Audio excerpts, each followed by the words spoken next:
Right, I'm Thomas. I like to view cage amateurs on UK.com. Hi, we're at Fury with Dan and Steve. These are the guys organising it. Thanks for inviting us along today, guys.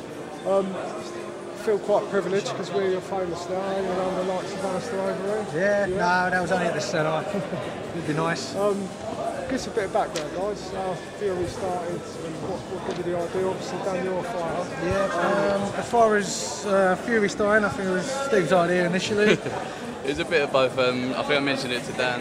Me and Dan decided it would be pretty much a dream thing to put on our own event, match our own fights, and sort of answer the age questions like who would beat who and whatever else. So we sort of. We're on Fury 5. Give us a bit of background on 1, 2, 3, 5. Well, first event was in a year ago now. It was in April 2011. That was in Romford. Again, we started off our first event. We had 7 fights, smashed it. Great event. We had Stacey Hayes on there, Jordan Miller on there. And yeah, we don't, we might not bring the biggest names, but we always bring the best fights from amateur, semi-pro, K1.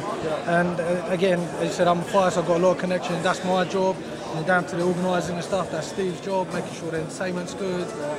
Anything outside the cage. And yeah, that's it really. So tonight's main card, Thomas and Paul Saunders. That is a big main event. It is. I mean, Thomas coming off with a couple of losses. But I know he's changed his gym, he's changed his training regime, so he's serious about it. I think when we called Paul up and we said, "Do you want to fight Thomas?" Without hesitation, yep, no problem, I'll fight him. I think Paul's 47 or 48. He's only got a couple of years left in him. If not, but it's true as far as MMA goes. Dan Seven went on to his 53. I think it's going to be a good fight. Both of them look in good shape. 2 big boys in the best cage. Guys, the show is going to last roughly 4 or 5 hours, depending on how it goes. How many hours does it take you to organise? You answer that one. It's tried about 2 months, I'd say. I mean, we started setting up here yesterday, but on the whole, in terms of logistics, literally week after week or something else. Put it this way, up until yesterday we had 9 fights, today we've got 13 fights. So we've had a great guy stepping up. I think you interviewed one of the guys, Roger.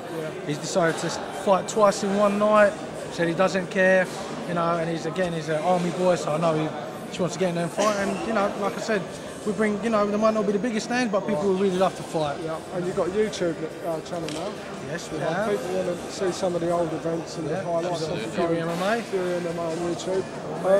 We see a lot now of these events being streamed live across the internet. Is that something you guys will think about eventually? It's something we look at, and it's something we look at. I know we're looking at the next show being aired on Sky, and certainly, we have so to speak, but we're not confirmed on anything yet. That's what we're talking about.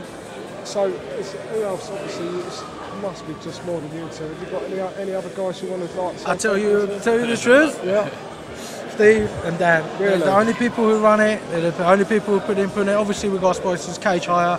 We had MMA on Cage magazine help us out this time, give us a bit of exposure. Yourself, and we've got the ring girls from Leo's LSA. But as far as putting the event together, myself and Steve.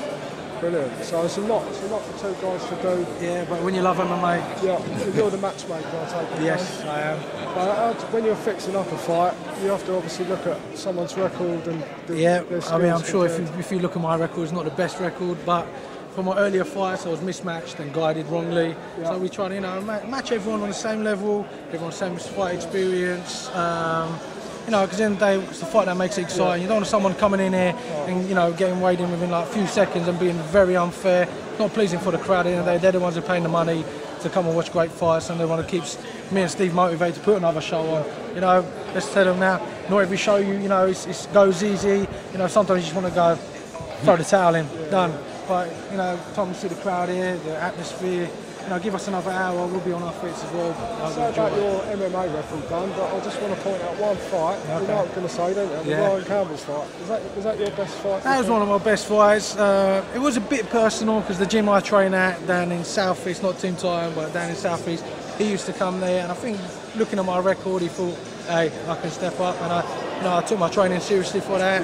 And the result is what it was, and I really enjoyed it. on the ringside table, there's some belts over there. Yep. Fury belts. Yep. Fury 5. Yep. And you've already got belts. That's Well, we actually had belts last time as Really? well. Yeah, we had Cliff Meeks, who's our middleweight champion, and Carl Orris, who's our flyweight champion, featherweight, sorry. And yeah, this time we've got a heavyweight and a lightweight belt going up. So that heavyweight, is that tonight? Is that That's for tonight. Yeah, Thomas. So we've got the lightweight and the heavyweight. Yes. Brilliant, guys. Well, I know you two are busy, so I'm going to let you guys. Thank you very much. Thank you very much. Thank you very much. I appreciate it. Thank you.